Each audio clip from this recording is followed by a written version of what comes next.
What's up, everybody? Today we're going to be looking at the 2019 Ram Rebel, the baby Power Wagon. Here she is. For 2019, the Ram Rebel has a 5.7 liter Hemi engine, producing 395 horsepower and 410 pound-feet of torque. I call it the baby Power Wagon because this year they've added the rear locking differential, bilstein shocks, 392 rear axle ratio, although it's had that before, but these features make it essentially a baby Power Wagon. So the 2019 Ram Rebel. Now, this is my personal vehicle. Picked it up about a month and a half ago. So far, I'm absolutely loving it. The ride is excellent. It's got excellent power. And it's fairly off-road capable.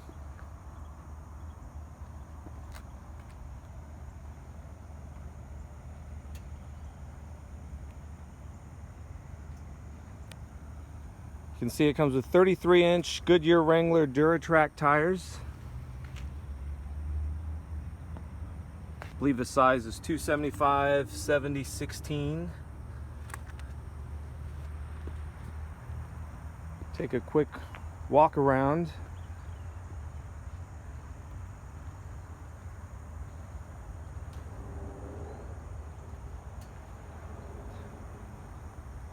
I have put a tonneau cover. It's a tri-fold soft tonneau cover made by Rough Country. It served its purpose on a little road trip we did from Texas to Florida. Kept our luggage nice and dry back there while keeping it out of sight.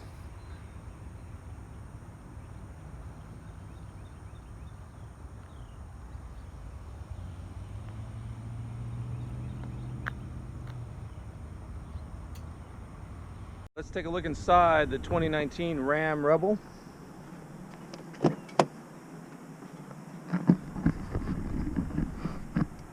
Nice updated interior from the previous Rebel, although retaining a lot of the old characteristics. These are the standard Rebel seats. They got a kind of a vinyl leatherish type of material here with the more leathery, this might actually be leather right here. Then you got this mesh cloth in the middle, which mimics the tire tread pattern of the Goodyear Duratracs. You can see here's what the tread of the Duratrac looks like. And you got it here on your seats. Now what happens when I want to put a different tire there? Well, I guess your seats just won't match and they'll have some really interesting tread pattern. But anyway, this is the interior of my 2019 Ram Rebel.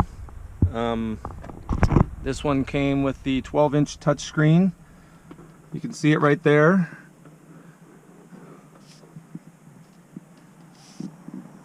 It's got rubberized floor mats. Let's go in the back. Very spacious back seat. I owned a 2016 Ram 1500 Lone Star before. And this is by far roomier. They lengthened the cab by a few inches. I don't remember the exact number. You can see here with a hybrid car seat that my younger daughter rides in. It has plenty of room, both above and front. It's got the tether point in the back. This thing is just extremely roomy back here. Love it. It was great on our recent road trip to Florida. We went over 2,300 miles total on that trip. It couldn't have been more comfortable. You can see back here we got USB, USB-C, and 115 volt outlet powered by a 400 watt power inverter. So you're definitely connected, and you can stay powered and your devices can stay recharged. Let's go into the back into the front. I'll show you around here.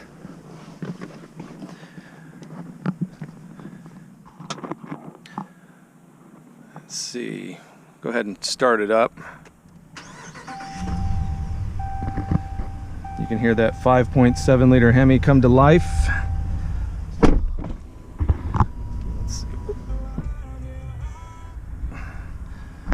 See, as of right now, we've got 4,218 miles on this thing. This is their center information center. You can look at things like your fuel economy, your tire pressure, coolant temperature, transmission temperature, oil temperature. I mean, you name it. They've got, you know, for the serious truck enthusiast or vehicle, you know, car enthusiast, this is excellent. I mean, you like knowing a lot of these things. You know, they tell you how the vehicle's doing, especially if you're towing, you know, heavy loads. You're putting your vehicle, pushing it to its limits. You want to know these type of things. Battery voltage. I like knowing the battery voltage.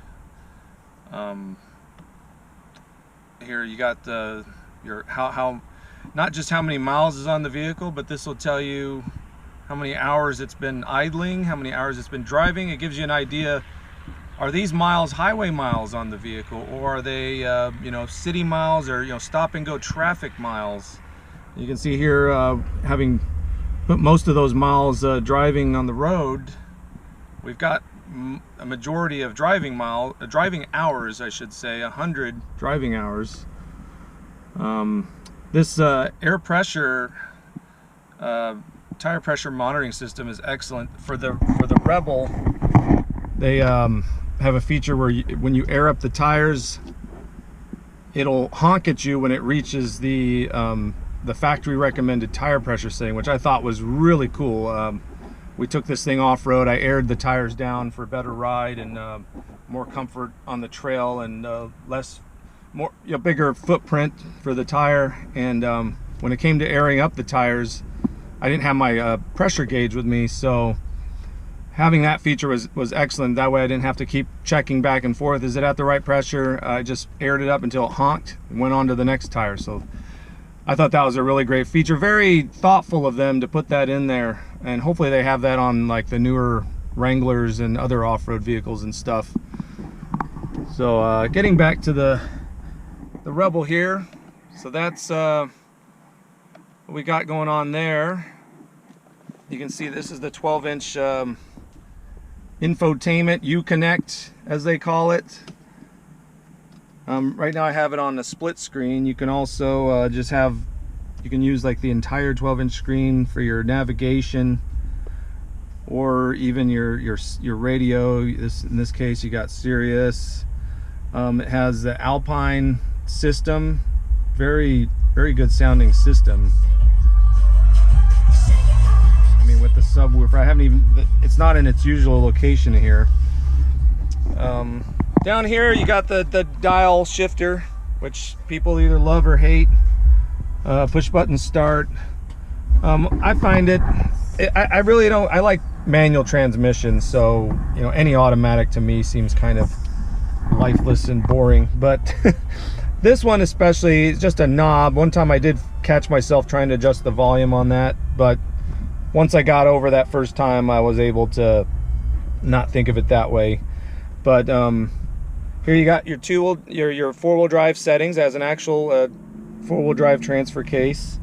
Here's a big addition to the 2019 Rebel, the rear locking differential, your axle lock selectable locker, not just a limited slip like the past ones had. To me, that's big. I know how much a locking differential can help you on an off-road trail after owning several Jeep Rubicons and currently owning one, a TJ. It helps tremendously. And then those Bilstein shocks, it just rides so nice. It has Android Auto and Apple CarPlay, so when you go to that, when you hook up your phone, you can see your Android menus here. You can see your phone, you know, where you've been routed to. You got Google Maps.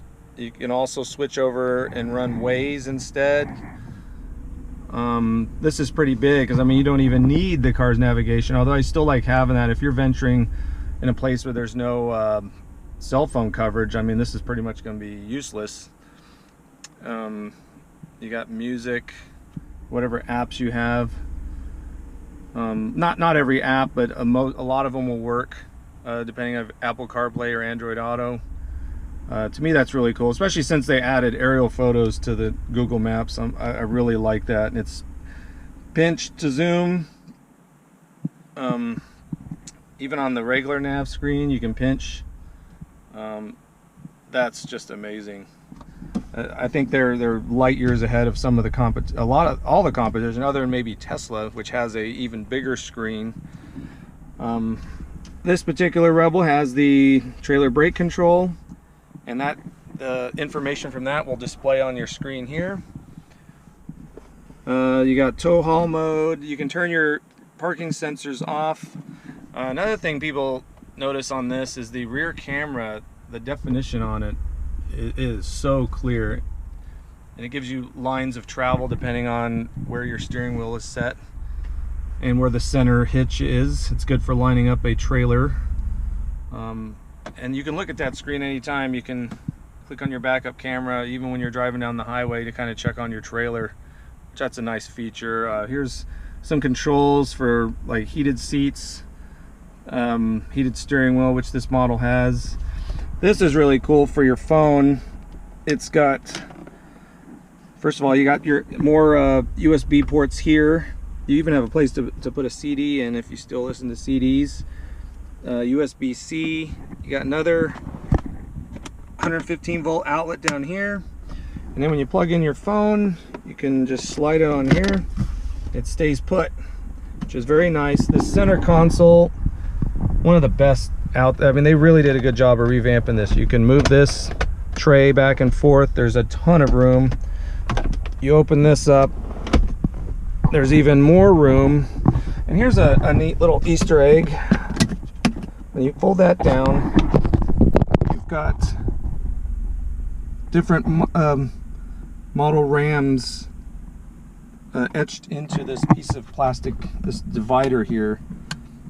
And that I did not know until I saw a video by Doug DeMuro on that. Very interesting. And then here, if you're making calculations in the field, you have tangent, sine, and cosine, trigonometry. I mean, this is pretty cool. I mean, are you really going to use that? Probably not, but just another little Easter egg that they thought they put in here. It says Ram, designed in Auburn Hills, Michigan. You know, they're showing you their engineering prowess.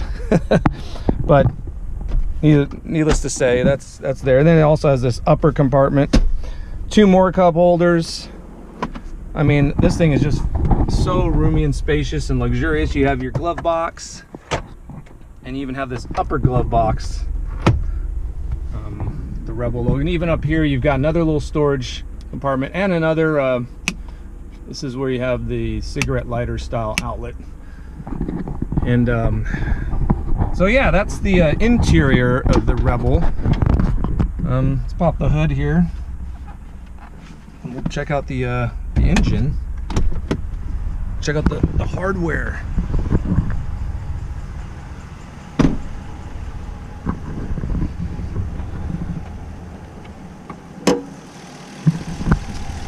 And there she is in all her glory. The 5.7 liter Hemi V8 that's been in these for quite some time now.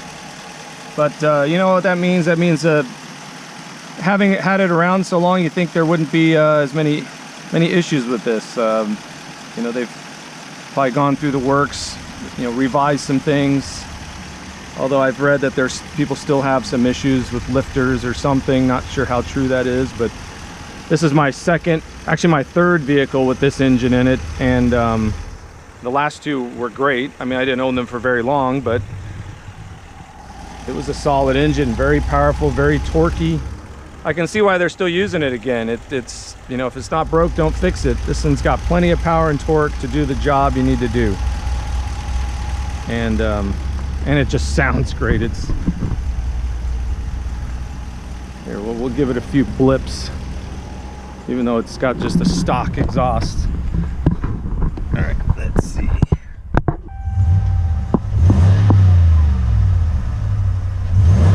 Got that rev limiter, 4,000. That's my only little peeve. The Nissan Titan with its 5.6 liter, that it'll let you rev all the way to redline like a sports car at idle. I guess they just figure you'll never need to go over that, and you shouldn't. Just that restriction. It's like, well, why'd you do that? I mean, what was the point? I mean, anyways.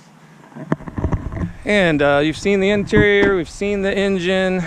Let's check out the back. Here's that rough country tonneau cover.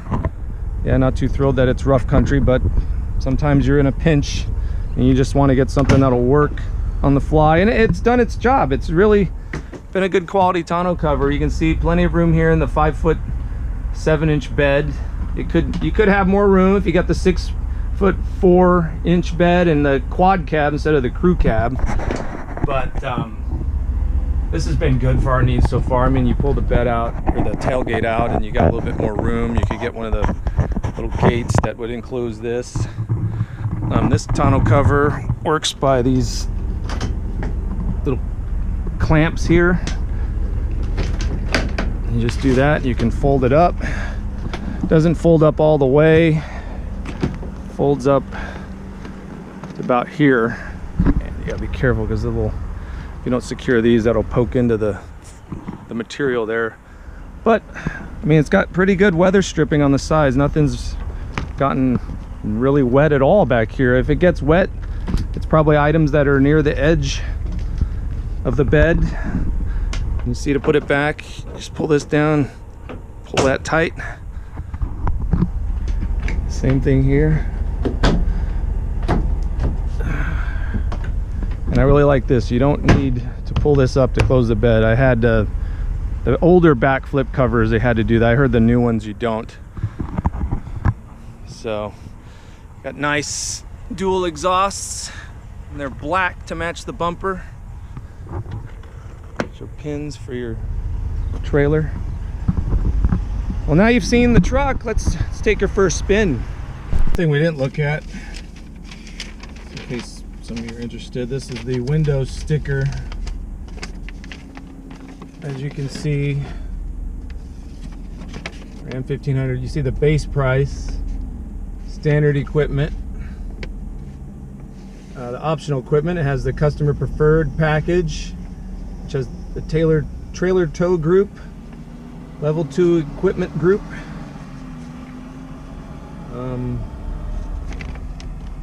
a bit more info there. The Hemi V8 non-e-torque version, and you can see the total price $57,365. I did not pay that for this. They had $16,500 in total rebates and discounts, which brought this down to about $40,800. Unbelievable, which is why I felt I needed to jump on it so bad. It's a lot of truck, a lot of features for the money. I mean, I could not believe the deal myself. I didn't just want to buy it for the deal, but I did want to get back into a truck. I was in a 2017 Ford Focus RS. Very fast, fun car, super fun, but not quite as practical as this. It's nice having the truck, the towing capabilities. But anyway, let's take this thing for a drive. Put it in drive.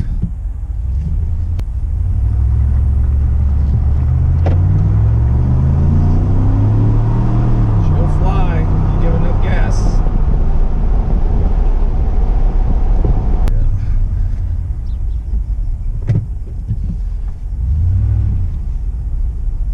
Let's see how quick this thing is, 0 to 60, shall we? We're in a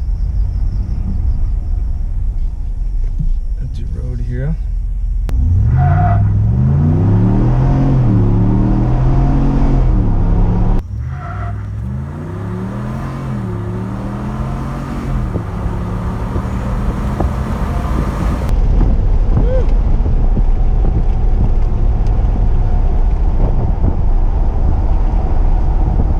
Plenty of power.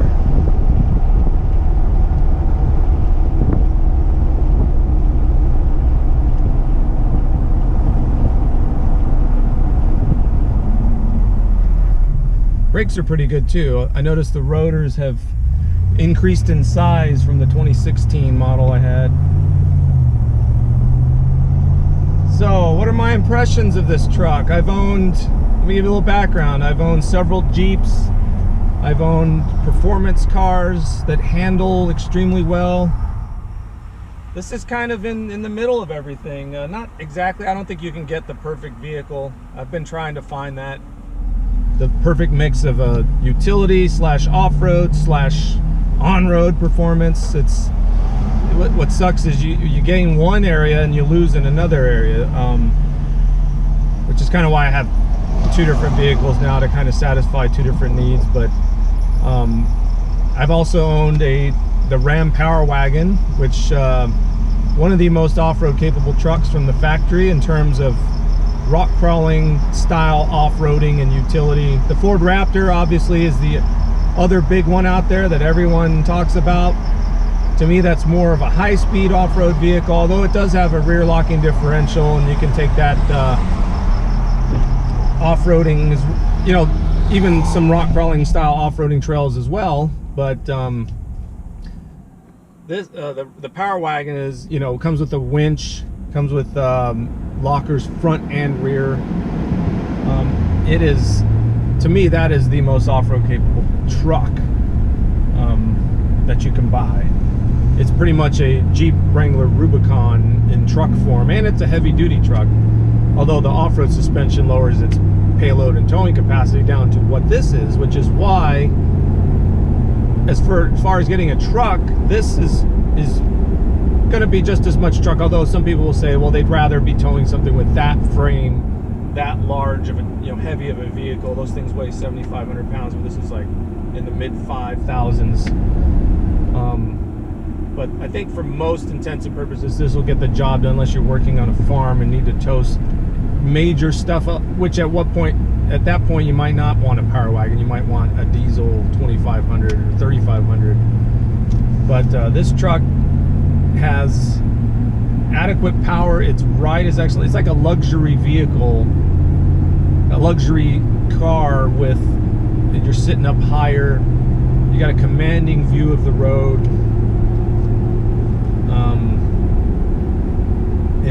And it can go off-roading. It can do decent off-roading. You can't like rock crawl insane obstacles or anything like that, but with a rear locking differential, about an inch higher ground clearance than a standard 1500.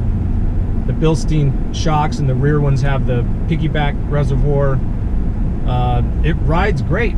We took it on a road trip to Florida with these pretty knobby Goodyear Duratrac tires, and it was still comfortable. It was still relatively quiet. The cab is so sound deadened that you don't really hear the tires that much on the highway. It's a very, very good truck. So much truck for the money. I looked at other trucks when trying. I was looking at things that could do a little off-roading, and the one that comes to mind is the Nissan Titan Pro 4X, which I did, which we went looking at. Me and my brother did, since he's looking at getting one of those, or he would like to have that. That would be his version. The interior is a lot more dated. It's not as up to date as far as technology and stuff like that goes, but just ergonomics as well. I mean, this whole area is just, it's like you're in the cockpit of a large aircraft. You feel like you command the road with it, and you kind of do. I mean, you got towing capability, off-road capability, plenty of power to pass people on the highway. Those kinds of things make a road trip more enjoyable, more able to go further, able to drive more miles, more hours without getting fatigued. Those things are important to me. I spend a lot of time on the road. I like to take road trips. So does my wife. Being able to last on the road is important, and this vehicle does that. It's got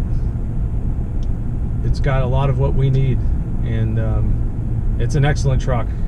Like I've said before, the 1500 Lone Star had was an awesome truck. It just was missing in the off-roading department. We took that thing off-road a few times. It didn't have any off-road tires, but it still performed. I was actually impressed with how it performed, how much the rear axle articulated, even the front axle with independent front suspension. And but yeah, this thing is like that. They took that, Chrysler took that to the next level. They revamped the truck itself, made it lighter, made it roomier, made it have a higher towing capacity, higher payload, and then enhanced the Rebel by giving it a locking rear diff instead of a limited slip, adding those bilstein shocks, adding 33-inch Goodyear Wrangler Duratracs instead of the Toyos they had before on there. The wheels are slightly bigger, 18 inches. That's actually what you don't want. Off-roading, you want a smaller wheel to give yourself a larger sidewall. But I mean, you're not really going to do extreme off-roading rock crawling with this. You might take it on some 2-track trails, some Forest Service roads, and if there's something that comes up on the trail that's a little bit sketchy, it'll probably handle it on a moderate off-road trail, which is what I'm looking for. Hoping to maybe take this out to, we live in Texas, hopefully take it out to maybe Big Bend National Park and drive some of their backcountry 4x4 roads that require high ground clearance 4x4 vehicles. I think this one might be able to handle that, but we'll see. Maybe we'll just tow the Jeep out there instead.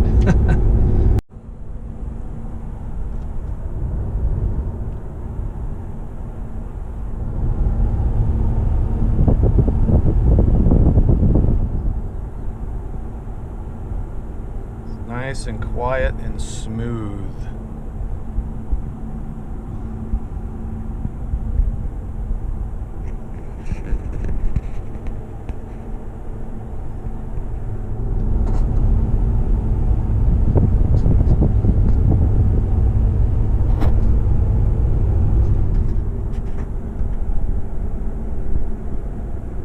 You can hear a little bit of the noise from the tires, but it is not bad at all.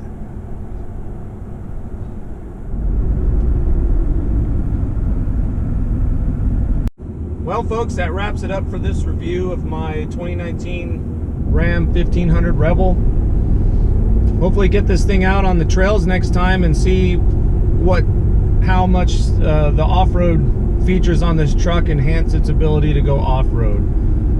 Until then, stay tuned to our channel, like and subscribe, and we'll catch you on the next one. One of the features this has is the Sirius XM Travel Link, and what that is, you can see here, you can look up fuel prices, movie listings, sports weather, a weather map, Sirius XM Traffic Plus.